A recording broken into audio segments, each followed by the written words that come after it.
அந்த மேடையில துரைமுருகன் பாடின பாட்டு உண்மையிலேயே அவருக்கு தெரியாது, அந்த பாட்டு தெரியாது. அந்த பாட்டை அவர் நான் பாடிதான் கேட்டிருக்கிறாரு. அந்த பாட்டுக்கு எங்களுக்கு எந்த சம்பந்தமும் இல்லை. அந்த பாட்டை இயற்றி அதை மெட்டமைத்து பாட வச்சு வெளியிட்டது அனைத்து இந்திய அண்ணா திராவிட முன்னேற்ற கழகம். அம்மையார் ஜெயலலிதா இருக்கும்போது பல நூற்றுக்கணக்கான மேடைகளில் அந்த பாடல் பாடப்பட்டிருக்கு. இதே கருத்து சொல்லப்பட்டிருக்கு. அன்னைக்கெல்லாம் இவங்களுக்கு வருத்தமோ கோபமோ இழிவோ அதெல்லாம் தெரியல. அத திருப்பி நாங்க எடுத்து பாடும்போது ஐயோ அது அப்படி ஆயிடுச்சு இப்படி ஆயிடுச்சு அப்படின்ட்டு அவதூறு பேசுவது, அசிங்கமான அரசியல் பேசுவது, இதுக்கெல்லாம் ஆதித்தாய் அப்படின்னா உங்களுக்கு தெரியும். தோற்றுவாய் எதுன்னா அது திராவிட முன்னேற்ற கழகம் தான். ஒவ்வொரு தலைவர்களை பற்றியும் அவர் அந்த தலைவரே மதிப்புமிக்க கலைஞர் கருணாநிதி அவர்களே பேசினதுல குறிப்பா எங்க தாத்தாவையெல்லாம் கருவாட்டுக்காரியின் சீமந்தபுத்திரர், மரமேறி, கட்டப்பீடி, முன்னாடியெல்லாம் ரஷ்யாவுக்கு எரும தோலை தான் அனுப்பிட்டு இருந்தா இப்ப எரும மாட்டையே அனுப்பணும்னு பேசுனதுல அது மாதிரி ஒவ்வொரு தலைவர்களை பற்றி பேசுறது. அம்மையார் இந்திரா காந்தியை பத்தி, அம்மா ஜெயலலிதா பத்தி பால்கனி பாவை என்று பேசியது, இந்த ஐயா எம்ஜிஆர் அவர்களை ஆண்மையற்றவர், ஆண்மகன் இல்லாத ஒரு அலி என்றெல்லாம் பேசணும். கொடுமையான விமர்சனங்களை வச்சிருக்காங்க. நீங்க எந்த கட்சியில இப்படி இழிவா பேசுறதுக்குன்னு பேச்சாளர்களை வச்சிருந்தாங்கன்னா இவங்கதான். மதிப்புக்குரிய எங்க ஐயா வெற்றி கொண்டான்லாம் மேடையில அம்மா ஜெயலலிதாவை பேசுனதெல்லாம் நீங்க இப்ப நான் பேசி காட்ட முடியாது. இப்ப அந்த கட்சியில சிவாஜி கிருஷ்ணமூர்த்தின்னு ஒருத்தர் பேசுறதெல்லாம், சைதை சாதிக்கெல்லாம் ஒவ்வொரு மாற்று கட்சியில இருக்க பெண்களை பற்றி குறிப்பிடுறதெல்லாம் நீங்க கேட்டு பாருங்க. நாகரிக அரசியலை பற்றி, கண்ணியமான அரசியலை பற்றி கற்றுக் கொடுக்கறதுக்கு, அடுத்தவங்களுக்கு போதிக்கிறதுக்கான தகுதி, நேர்மை ஒரு துளியும் இல்லாத கட்சி தமிழ்நாடு இருக்குன்னு அது திமுக தான். இதுல ஏதோ சண்டாளர் அப்படின்னு சொல்லிட்டாங்கன்னு உண்மையிலே உங்களுக்கு நான் சொல்றேன், ஒரு உண்மையை பேசுறேன், சத்தியத்தை பேசணும்னு நினைக்கிறேன்.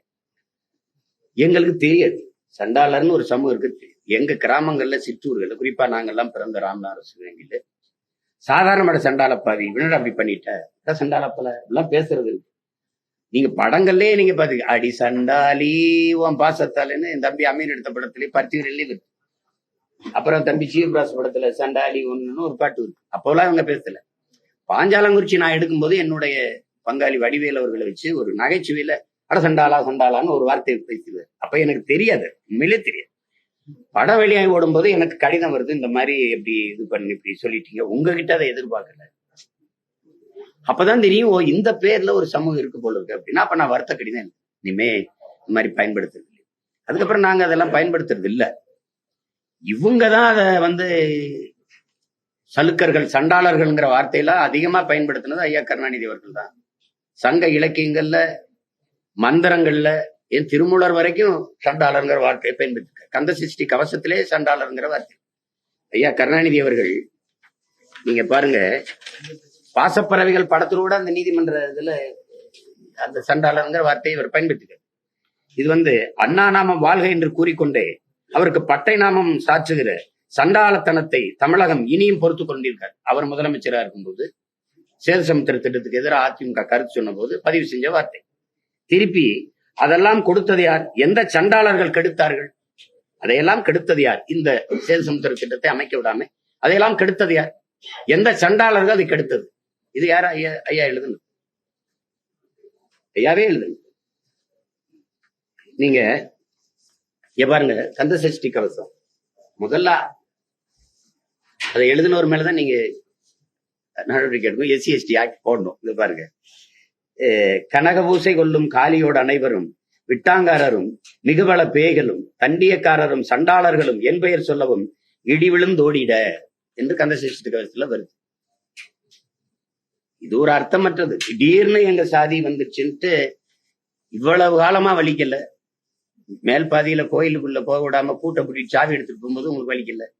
நீ எசிதானமான்னு பக்கத்துல இருக்க பெண்ணை கேட்கும் போது வலிக்கல. நாங்கெல்லாம் தாழ்த்தப்பட்டவர்களா, எங்களை வெளியே நிக்க வைக்கிறீங்கன்னு பெருமக்கள் பேசும்போதெல்லாம் உங்களுக்கு வலிக்கல. ஒரு நீதிபதி தாழ்த்தப்பட்டவன் நீதிபதி ஆனது அவன் தகுதியால வரல. இவங்கதான் அவங்கள நீதிபதி ஆக்குனாங்க. என்று ஐஆர்எஸ் பாரதியெல்லாம் பேசுனது இருக்கு. நாங்க போட்ட பிச்சைன்னு இதுல யாரு கேட்டது? நீங்க உட்கார்ந்து இருக்க நாற்காலி எல்லாம் நாங்க போட்ட பிச்சைன்னு நீங்க யாரும் சொல்லலையே. திடீர்னு உங்களுக்கு இதயம் அப்படி காயப்பட்டுருது, புண்ணாய் போயிருது. சண்டாளர்னு நாங்க என்ன பண்ண? இருக்கிற பாட்டு கள்ளத்தனம் செய்யும் காதகன் கருணாநிதினு இருக்கிற பாட்டு நான் பாடல, என் தம்பி துரைமுருகனும் பாடல. அதை எழுதி வெளியிட்டது அதிமுக.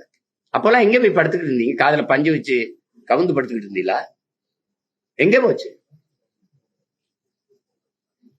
ஏதோ அதிகாரத்தில் இருக்கிறவனா அப்படியே எங்களை அசிங்கப்படுத்திட்டு நீங்க பண்ண அக்கிரமமும் நீங்க இந்த உங்களுக்கு வாக்கு செலுத்தி வாழம் வச்ச இந்த மண்ணுக்கும் மக்களுக்கும் செய்த துரோகங்கள் பட்டியலிட்டு பேசலாமா? யார் என் கூட வருது? அங்கிருந்தா வந்திருக்கேன். நான் புதுசா படிச்சுட்டு வர வேண்டியது இல்லை. நீங்க கத்துக் கொடுத்ததெல்லாம் வாங்க தர்க்கம் செய்வோம். ஒரு பொது மேடை, நீங்க தான் நிறைய தொலைக்காட்சி வச்சிருக்கீங்க, வாங்க. உங்க வாடகை வாய்கள், உங்கள் வலைவழிகள், உங்களுக்கு ஆதரவாய்ங்கிற வாய்கள்லாம் எப்படி பேசுதுன்னு ஒரு தடவை நீங்க கேட்கறீங்களா? மாண்புமிகு சட்ட அமைச்சர் ஐயா ரகுபதி அவர்கள் அவங்க கட்சிக்கு ஆதரவா பேசுற வலைவழிகாரர்கள் யூடியூபர்ஸ் அவங்க பேச்செல்லாம் கேட்கிறாங்களா? அவங்க எங்களையெல்லாம் கேவலமா பேசும்போது உங்களுக்கு இனிக்குது. நாங்க பேசிட்டா அப்படியே நெஞ்செல்லாம் புண்ணாயிருது, காதல் அப்படியே ஈயத்த காட்சி ஊத்துற மாதிரி உங்களுக்கு ஆயிருது. எங்களை திட்டும்போது உங்களுக்கு தேன் வந்து பாயுது. எப்படி இது?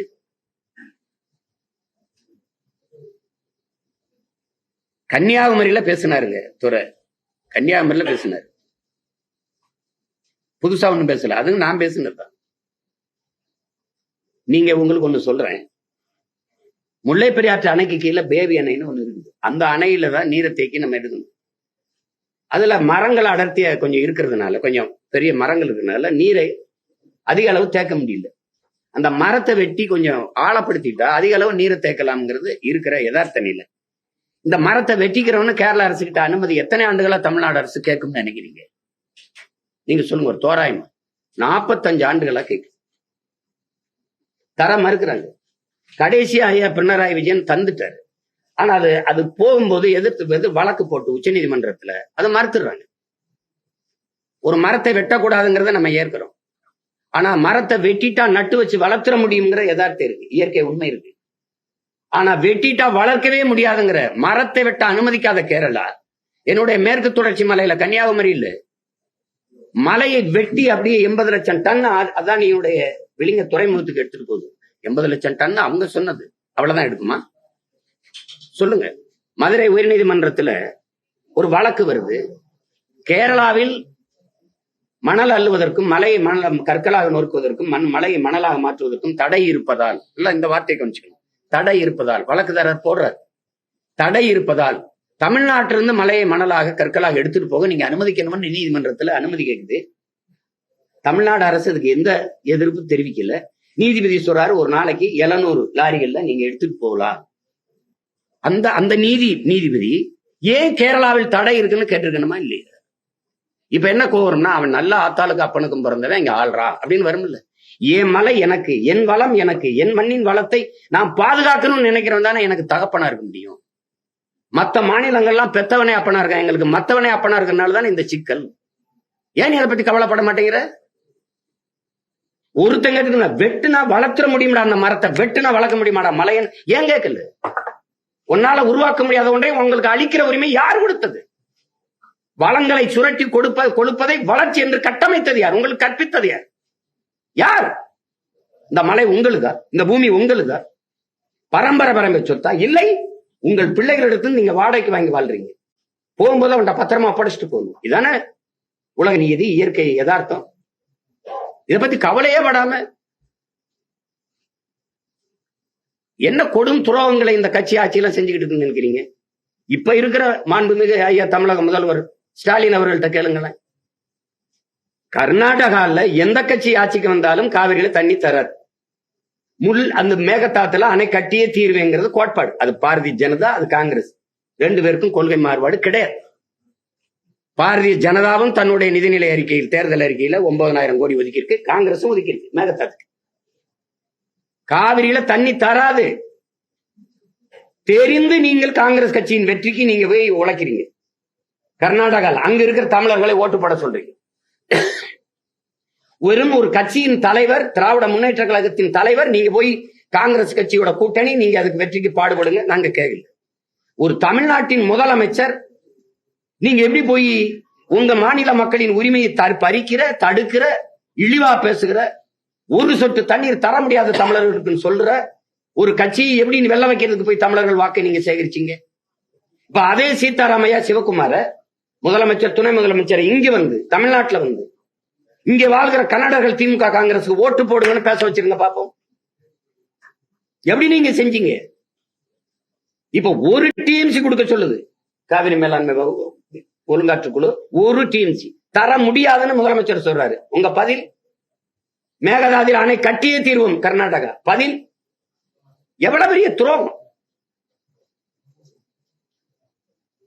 எது சொல்லிட்டாருன்னு சீமான வந்து நீ இருக்கிற பாட்டா பாடின, எத்தனையோ பாட்டா பாடுற, இருக்கிற பாட்டா பாடின, அதுக்கு உருவமே இருக்கிறீங்க.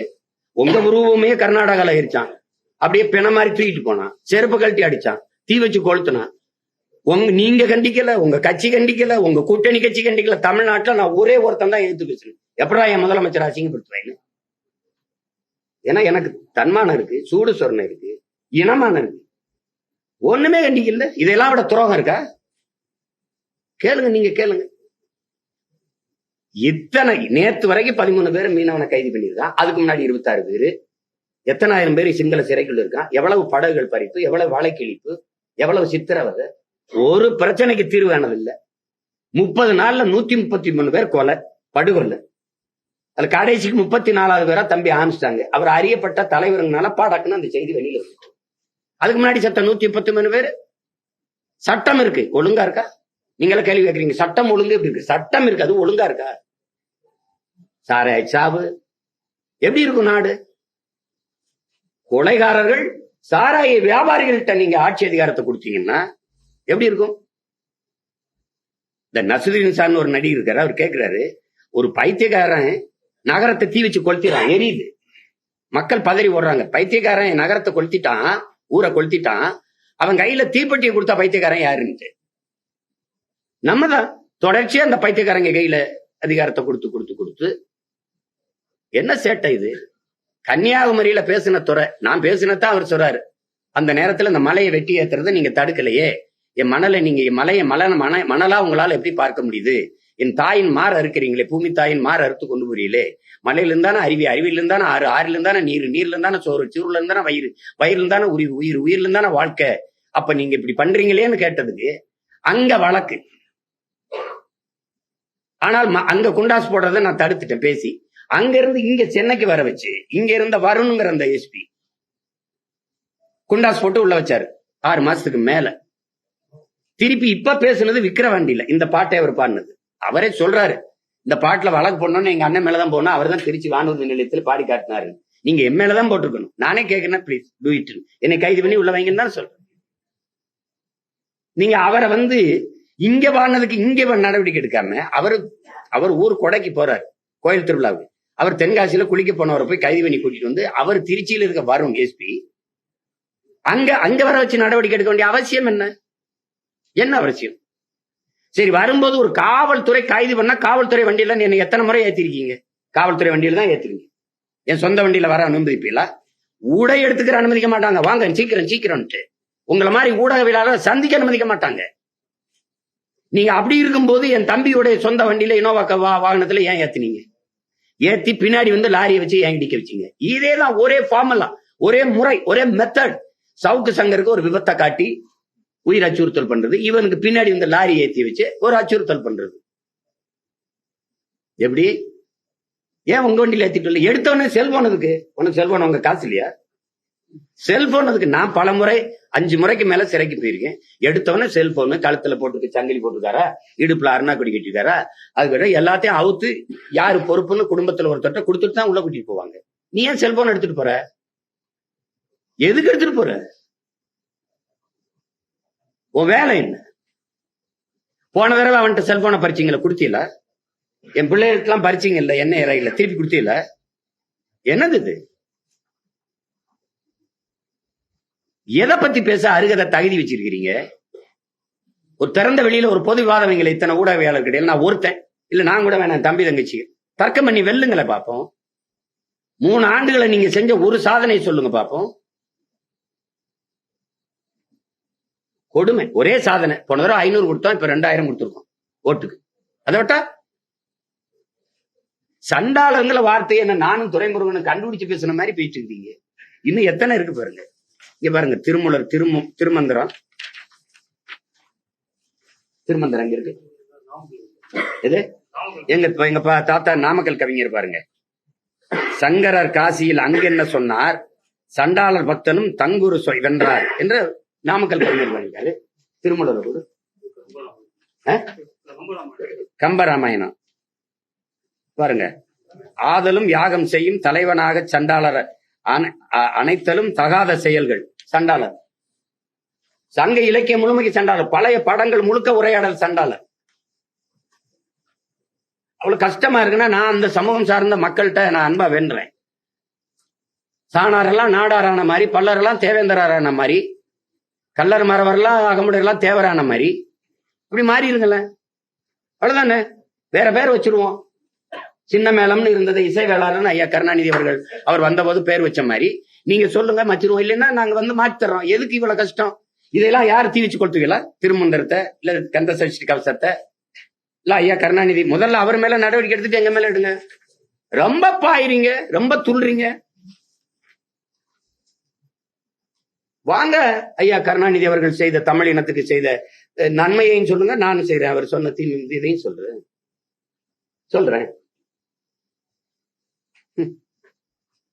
லட்சக்கணக்கா என் இனம் சாகும்போது குருவி செத்த மாதிரி காசை சேர்த்து வந்து ரத்த பொட்டலை வாங்கிட்டு வரும்போது இதே ஜாபர் செட்டை வச்சு பூட்ஸ் காலால ரத்த பொட்டங்களை நசுக்கி தெரிவித்தவர்கள் இவர்கள்.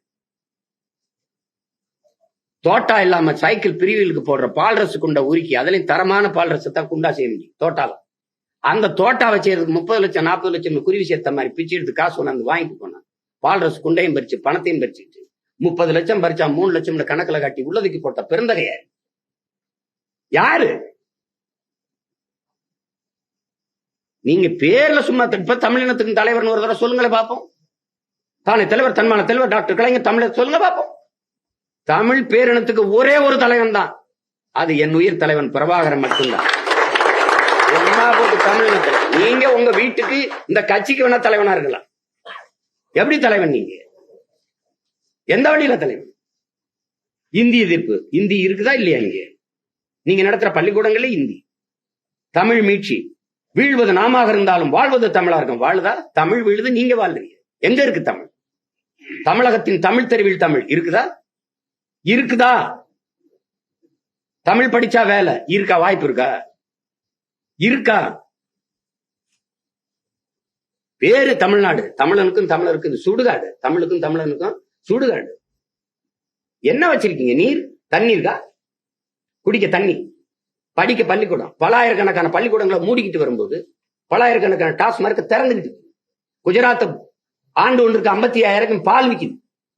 அவன் மாநிலத்தில் இருக்கிற பால் விற்பனை அந்த இது இங்க வரைக்கும் பரவுது, விரிவடை செய்யறான். நீங்க 40,000 கோடிக்கு சாராயம் விற்கிறீங்க. சாராயம் வித்து வர்ற காசுல நாட்டுக்கு நல்லது செய்யறங்கிறது நம்ம நீங்க இந்த நாட்டு மக்கள் நம்புறது எப்படி? அப்புறம் என்ன நன்மை இருக்குது? இத்தனை கொலைகளும் மிகுந்த போதையில தான் செய்யப்பட்டிருக்கு. நீங்க உங்க மனச்சான்ற சொல்லுங்க. தம்பி ஆம்ஸ்ட்ராங்க இவர் வீட்டு வாசல்ல வெட்டி 6 பேரும் மது போதை இல்லாமல் அல்லது இந்த போதைப் பொருளின் ஊக்கம் இல்லாமல் வெட்டி இருக்க முடியும். நீங்க நம்புறீங்களா? சொல்லுங்க, யாராவது சொல்லுங்க, நம்புறீங்களா? அவனை பார்த்தாலே பயந்துருப்பான். போதையில கிட்ட நெருங்கி இருக்க முடியாது. இத்தனை கொலைகளும் போதையால தான். எப்படி சட்டம் இருக்கும், ஒழுங்கு இருக்கும்? நீங்க எல்லாம் குண்டு போட்டுக் கொள்றதா படுகொலைன்னு நினைக்கிறீங்க. குடிக்க வச்சு கொள்றதுக்கு பேர் என்ன? பேர் என்ன? ஒரு அரசு சொல்லுது விக்கிரவாண்டி தேர்தல 6 பேர் கள்ளச்சாரம் கொடுத்து விழுந்துட்டான், ஆனா ஆஸ்பத்திரி சேர்த்துட்டு சொல்லு புதுச்சேரியில இருந்து வந்துருச்சு. நீங்க போயிட்டு புதுச்சேரியில இருந்து வாங்க, எத்தனை தடவை சோதிக்கிறான் வண்டியை நிறுத்தின்னு. அத்தனை சோதிச்சு அங்க இருந்து மதுப்பாட்டுல இங்க வரக்கூடாது தடுக்கிறவன் சாராய போட்டத்தை எப்படி உள்ள விட்டான்? யாருக்கு தெரியாம வந்துருச்சா? இதை சொல்றதுக்கு வெக்கமா தோத்து போச்ச அரசு.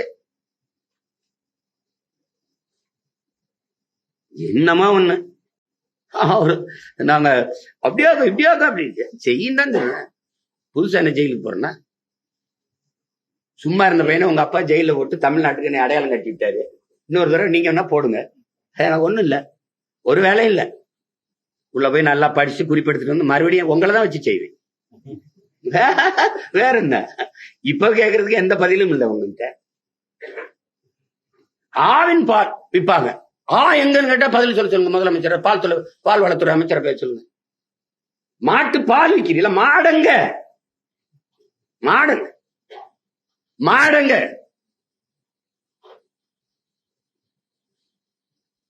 இது ஒரு அரசு, இதுக்கு வந்து ஆதரவு, அதுக்கு ஒரு அப்பப்ப தேர்தல். கேவலம்.